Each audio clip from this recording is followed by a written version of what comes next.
તો નમસ્કાર વિદ્યાર્થી મિત્રો, જય દ્વારકાધીશ બધાને. આપ સર્વે વિદ્યાર્થી મિત્રોનું આપણી આ યુટ્યુબ ચેનલ હાલાર ઓનલાઈન સ્ટડીમાં ફરી એક વખત સ્વાગત છે મિત્રો. તો ચલો મિત્રો, આવી ગયા છીએ મિત્રો આપણે ભૂગોળના ફરી એક નવા વિડીયો સાથે, જે આપણે પર્વતમાળાઓ વિશે માહિતી મેળવી. તો ચલો મિત્રો, વિડીયો શરૂ કરીએ.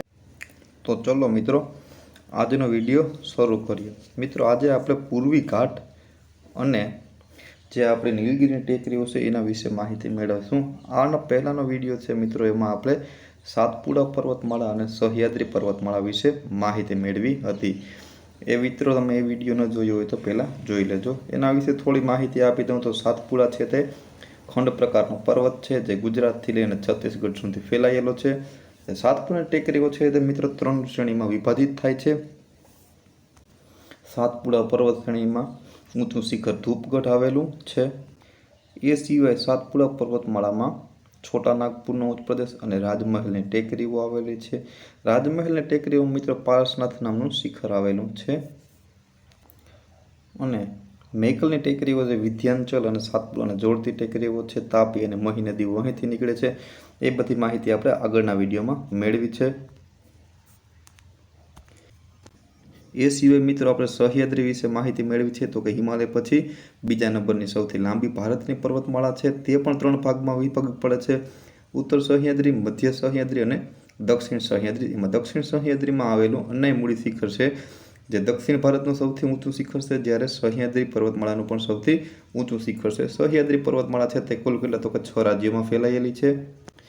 તેમાં અલગ અલગ ઘાટો પણ આવેલા છે. ત્યાં જ ગેરસપાનો ધોધ આવેલો છે, જે શરાવતી નદી ઉપર આવેલો છે. અને કયા રાજ્યમાં તો કે કર્ણાટક રાજ્યમાં આવેલો છે, જેને મહાત્મા ગાંધી ધોધ પણ કહેવામાં આવે છે. તો એ બધી માહિતી છે મિત્રો આપણે આગળના વિડીયોમાં મેળવી છે. હવે મિત્રો ચલો આપણે આજે આપણા પૂર્વી ઘાટ વિશે માહિતી મેળવીએ. હવે મિત્રો પૂર્વી ઘાટ છે તે કેવો તો કે સળંગ નથી, કેવો તો કે ત્રુટક પ્રકારનો છે. જ્યારે આપણે આગળ જે જોયું તે પશ્ચિમી ઘાટ તે કેવો તો કે સળંગ હતો, ત્રુટક હતો નહીં. હવે આ જે પૂર્વ ઘાટ છે મિત્રો, તે પશ્ચિમ ઘાટ કરતાં કેવો તો કે પ્રમાણમાં નીચો છે, જ્યારે પશ્ચિમ ઘાટ છે તે ઊંચાઈ વધુ ધરાવે છે. હવે મિત્રો પૂર્વી ઘાટ અલગ અલગ રાજ્યોમાં અલગ અલગ નામથી ઓળખાવવામાં આવે છે. તો ચલો તે જોઈ લે કે કયા નામે ઓળખાય છે. હવે ઉત્તરની જે પર્વતમાળા છે તેને ઉત્તરી સરકાર તરીકે ઓળખવામાં આવે છે. ત્યારબાદ કટપ્પા પર્વતમાળા, એમાં નલ્લામાલ, વેલિકોંડા, પાલકોંડા, ઇપ્ટામાલ અને શેચાસલમ, જે તેલંગાણા ખાતે આવેલ છે. અને તમિલનાડુ પર્વતમાળા છે, જે જવાદી, સેવરાઈ, પરછીમલાઈ અને સિહુમલાઈ તરીકે ઓળખવામાં આવે છે. તો આ અલગ અલગ નામો તરીકે ઓળખવામાં આવે છે. ક્યાં ક્યાં નામે ઓળખવામાં આવે છે મિત્રો તમે યાદ રાખી લેજો.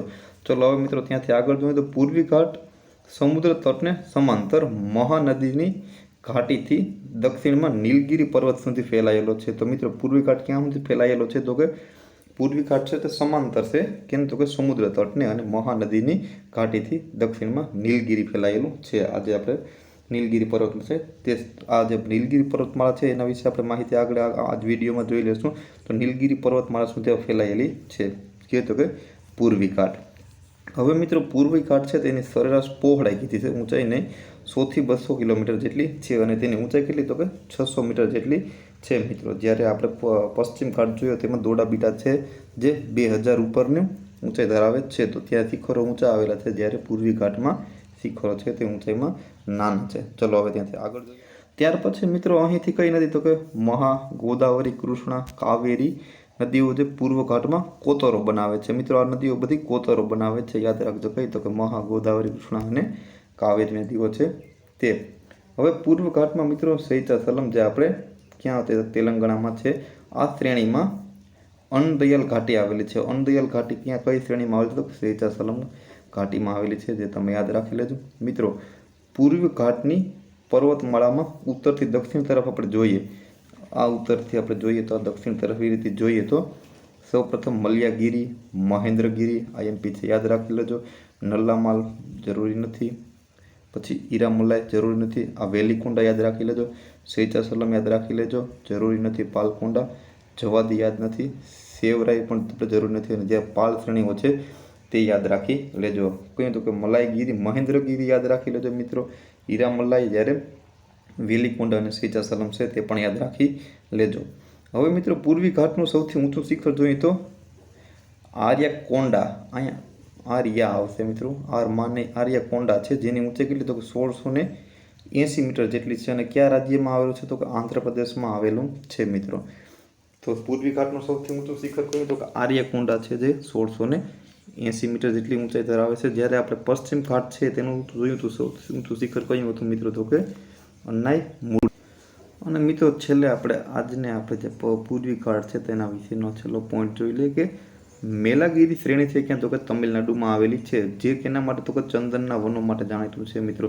ચંદનના વનો માટે કઈ પર્વત શ્રેણી જાણીતી તો મેલાગીરી છે, એટલા માટે તેને યાદ રાખી લેજો. પૂર્વી ઘાટમાં આપણે શું શું જોયું તો કે મહા, ગોદાવરી, કૃષ્ણા, કાવેરી નદીઓ છે તે કોતરો બનાવે છે. ત્યારબાદ સૌથી ઊંચું શિખર છે તેનું આર્યાકોંડા છે, જે 1680 મીટર જેટલી ઊંચાઈ ધરાવે છે અને ક્યાં તો કે આંધ્રપ્રદેશ ખાતે આવેલું છે. જ્યારે મેલાગીરી પર્વત શ્રેણી છે જે તમિલનાડુમાં આવેલી છે અને જે કેના તો કે ચંદનના વનો માટે જાણીતી છે. તો ચલો મિત્રો હવે ત્યાંથી આગળ આપણે છે તે જોઈએ નીલગિરી પર્વતમાળા વિશે માહિતી. હવે મિત્રો આ નીલગિરી પર્વતમાળા છે તે આપણા માટે આઈએમપી છે, એટલા માટે એને એક અલગથી લઈ લીધું છે.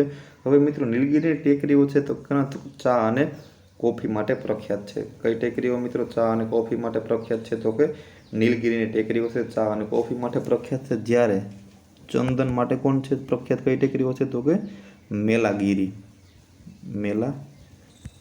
પર્વત શ્રેણીઓ છે તે ચંદન માટે જાણીતી છે. જ્યારે નીલગિરીની ટેકરીઓ છે તે ચા અને કોફી માટે જાણીતી છે.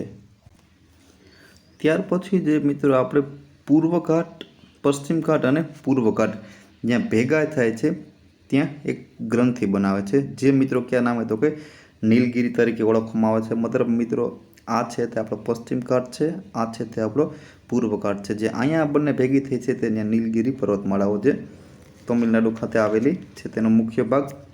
તો પૂર્વ ઘાટ અને પશ્ચિમ ઘાટ જે ભેગા થાય છે ત્યાં કયો પર્વતમાળા તો કે નીલગિરી પર્વતમાળા આવેલી છે. હવે મિત્રો નીલગિરી પર્વતમાળા છે તે કેટલા તો કે કર્ણાટક, કેરળ, કર્ણાટક અને તમિલનાડુ 3 રાજ્યોમાં ફેલાયેલી છે મિત્રો. મતલબ તે પણ મોટી પર્વતમાળા છે. તો કે નીલગિરી પર્વતમાળા કેરળ, કર્ણાટક અને તમિલનાડુ રાજ્યમાં ફેલાયેલી છે, તે પણ યાદ રાખી લેજો. હવે મિત્રો આજે આપણે નીલગિરી પર્વતમાળા છે તેનું સૌથી ઊંચું શિખર કયું તો કે દોડા બેટા છે તે.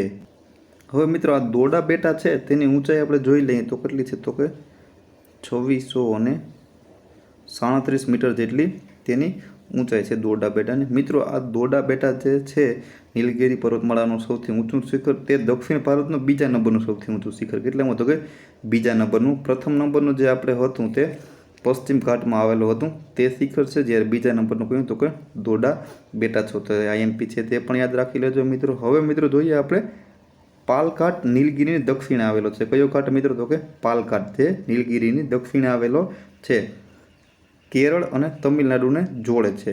પાલઘાટ છે મિત્રો તે નીલગિરીની દક્ષિણે આવેલો છે અને જ્યાં કેરળ અને તમિલનાડુને જોડતો ઘાટ કયો તો કે મિત્રો પાલઘાટ છે. આ ટેકરીઓમાં જ મિત્રો શું તો કે તમિલનાડુમાં તોડા જનજાતિ રહે છે. કઈ જનજાતિ મિત્રો તો કે તોડા જનજાતિ ક્યાં રહે છે તો કે આ ટેકરીઓમાં, નીલગિરીની ટેકરીઓમાં છે, જે તમિલનાડુ ખાતે રહે છે. અને આજનો મિત્રો છેલ્લો આપણો ટોપિક જોઈ લે કે અહીં કયું મિત્રો તો કે સાયલેન્ટ વેલી નેશનલ પાર્ક આવેલું છે. કઈ તો કે નીલગિરી પર્વતમાળામાં સાયલેન્ટ વેલી નેશનલ પાર્ક આવે છે. અને ઓમ જોઈએ તો એ ક્યાં આપણે તો કે કેરળ રાજ્યમાં આવેલું છે સાયલેન્ટ વેલી નેશનલ પાર્ક મિત્રો. તો મિત્રો આપણે માહિતી મેળવી છે નીલગિરી પર્વતમાળાઓ વિશે.